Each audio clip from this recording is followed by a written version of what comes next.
No hei, on aprilli keskpaik.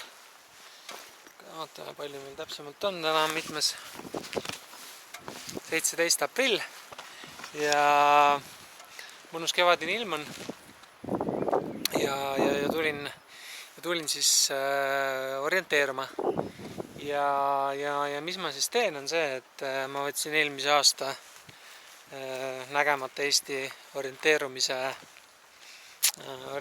nii-öelda ühe etapi kett ja nüüd siin Lõuna-Eestis siis orienteerun iseseisvalt ringi. Et eelmine aasta oli juba etapp selline, kus koha peal mingit QR-koode polnud, vaid siis olid nii-öelda mingisugused maamärgid või tunnused, mille järgi siis pidi need kohad üles leidma. Eeldatavasti ma olen ühe koha üles leidnud, et küsimus oli, et mis silt on puu peal, siis ma arvan, et see õige vastus on paaditee. Mul neid õigeid vastuseid ei ole, paraku. Aga jah, et ilm on mõnus, 15 kraadi on sooja, et natuke liiga tuuline on, aga tegelikult aprilli keskpaiga kohta päris okei, et jah, selline päris ilus koht siin.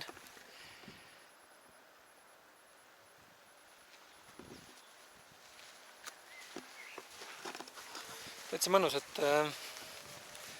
nüüd ma nüüd siin punkte võtan ja selles mõttes on ta nagu hea, et kui iga kord ei ole nii-öelda ideid, kuhu sõitma minna, siis sellised orienteerumise etapid annavad head pidepunktid kätte, et sõidad nende järgi ja tavaliselt on nad siis kuskil ikkagi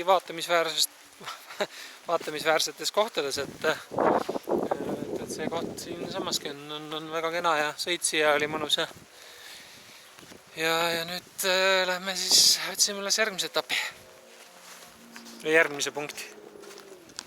Taaskord järgmise võrratu koha peal, et siin orienteeruda selles mõttes raske, et iga koht on nii ilus, et tahaks jääda sõitma ja natukene vaadata ja uudistada, et aga nüüd ma olen siis Pilkuse järve ääres.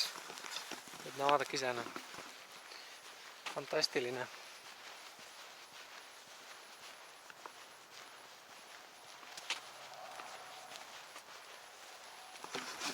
Jällegi, et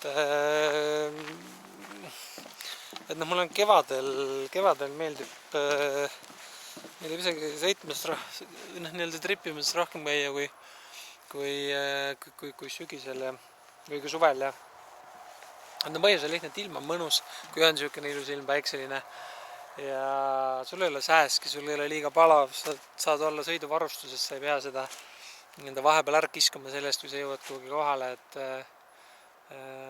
samas ütleme, et rohi on juba natukene rohekas, aga liiga palju puudel veel lehti ei ole, et isegi metsas saab liikuda vabalt ja edasi, et selles mõttes kevadine trippimine on hästi kihvt, et siin on puu otsas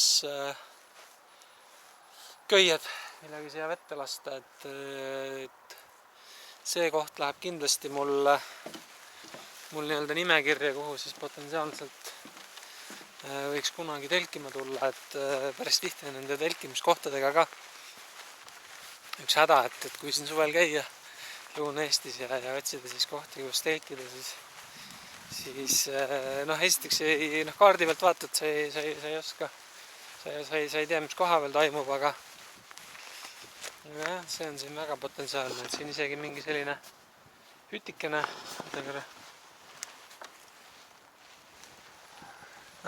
siin on lavatsid ja saab siin ka pikutada.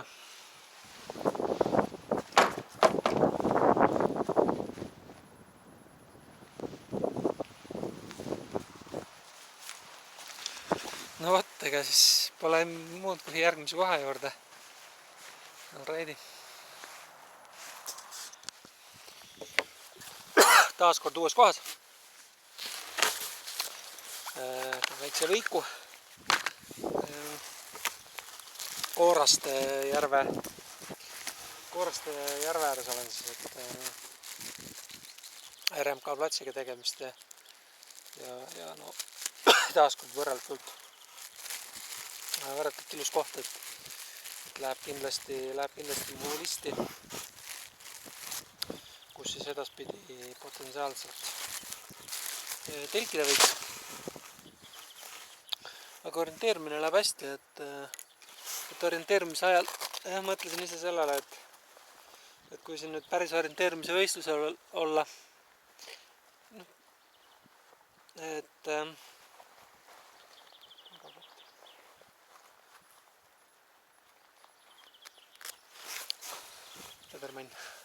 et siis võib tekkida nii-öelda see oht, et kihutad ühest kohast teise, kuna ikkagi tegemist on ju aja peale võistlusega. Mõned osalejad ikkagi seal võistlevad üksteisega, et milles ei ole loomulikult midagi halba, et eks orienteerimine ongi võistlus. Aga näiteks see Lõuna-Eesti kant, et tegelikult eelmisel aastal Hiiumaa ka, kus ma käisin esimest korda, et need kohad on tegelikult niivõrd kaunid, et siin tasuks võtta rohkem aega, et vaadata, et tavaliselt kui on ikkagi orienteerumine, see võistlus nii-öelda üritus, ega siis need võistlejad eriti ratta pealt maha ei tule, et ringi vaadata, et selles mõttes tasub alati, mitte et tasub alati, aga teinekord tasub 2 korda need rajad võib-olla läbi sõita, et esimene kord siis võistled ja teinekord vaatad, mis ilusad toimub ümberringi. Mõnus.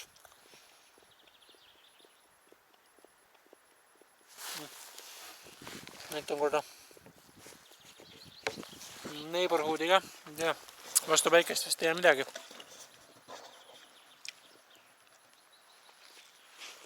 Mingi saarekene on seal äge. Seal oleks eriti äge telkida.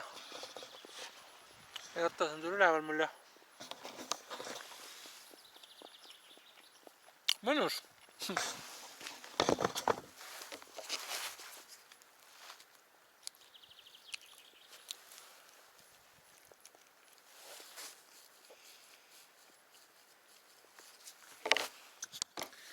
Nii, nüüd olen järgmises punktis Vahtrasalu kohvik ja võtsin süüa natukene. Ma olen siin juba 4 tundi peaaegu treppinud, tegelikult 3 tundi.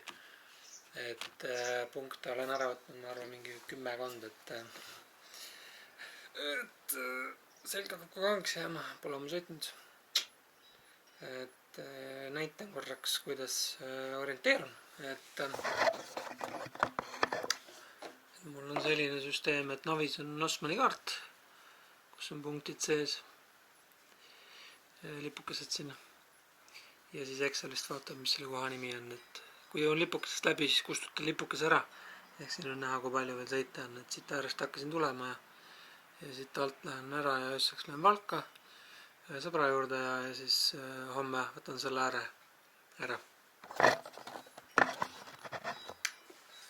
Niimoodi. Ja aga jah, sõit on mõnus, et rahvast eriti teisi mootorrattureid ei ole näha ühtegi olnud. Ja võib-olla on vara veel natukene.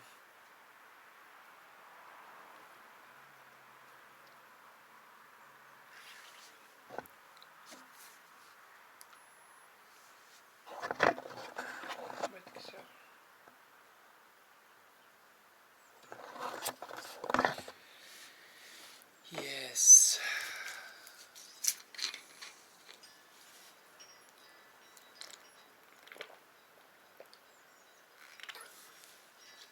Veepaagi unustasin kaasa võtta selja peale.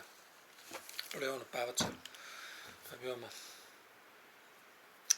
Võtan söögi ära ja põrutame edasi Valga poole. Kõigepealt Antsla ja siis Valga punktid ja siis teised.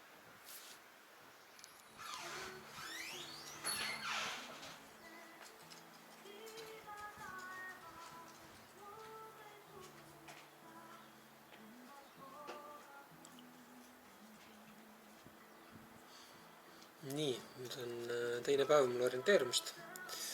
Öösel olin Valgas ja täna hommikul siis alustasin kuskil 11:30 ajal, et kell on praegu 12, Sangastes söömas Rukimäes, vaatan süüa.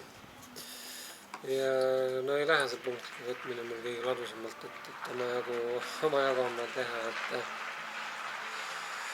ma ei kujuta ette, kuidas seal ühe päevaga need punktid ära jõuab, aga noh, kui kaardi pealt siis vaadata, et siis mul veel nii palju on veel punkte võtta. Ehk siis eile tegin selle läänepoolse Eesti või idapoolse piirkonna ja nüüd siis sõidan seda lääne poolt, et vaatan kohe, palju mul veel punkte jäänud on. Üks punkt vist jääb võtmata, ei pannud kaardil tähele, oli kuskil alla ääres ja tagasi vist enam minna ei viitsi. Aga 1, 2, 3, 4, 5, 6, 7, 8 punkti.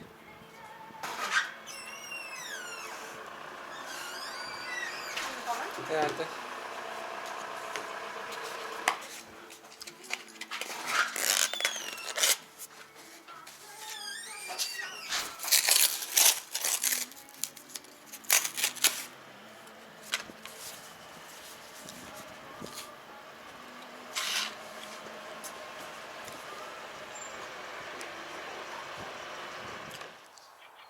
No nii, nüüd tagasi kodus, et hakkasin videosid läbi vaatama, mis ma tegin.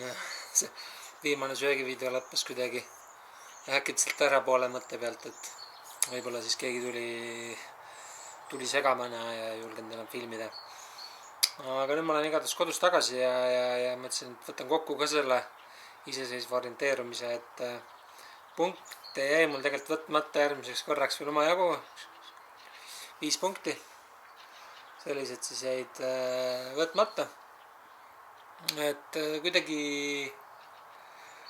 tahaks öelda, et ära väsisin, aga tegelikult nagu väsisin natuke ära ikkagi, et ja ilgelt tuulis siis ka läks selle ilm kuidagi, et siis ei jõudnud kangutada ja pühapäevad mõtlesin, tulen koju ja toimetan natukene veel kodus ka, et muidu läheb terve päev sõidu peale. Aga selle ketiraja kohta, kes tahab sõitma minna, siis see idapoolne osa, mis siis on sealt Antsla ja Otepäält siis nii-öelda paremale, et seal olid minu meelest need punktid natuke ägedamad, et seal olid järve ääres ja igasugused metsavahepunkte, et see Valga pool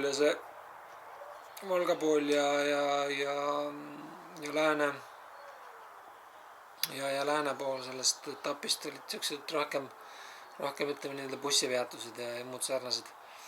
Aga kui ma õigesti mäletan, siis Keti maanteetapp sai eelmine aasta parima etapitiitli ka, et ma arvan, et see on täitsa seda väärt.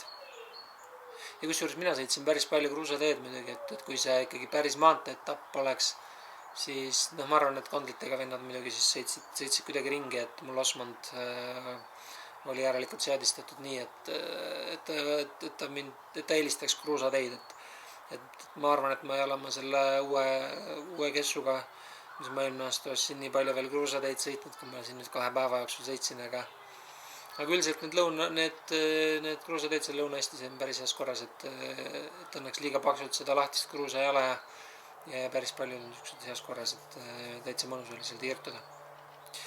Võt, aga jah, sellega tõmbame oma seiklusel otsa joone alla. Et vaatan, kas võib-olla jõuan veel nii-öelda enne päris orienteerumise algust mingi proovi orienteerimise veel teha, et eelmise aasta andmete pealt, et see siis selgub siin, vaatame järgmine nädal, kui silma on ja nii. Okei, seniks, tšau!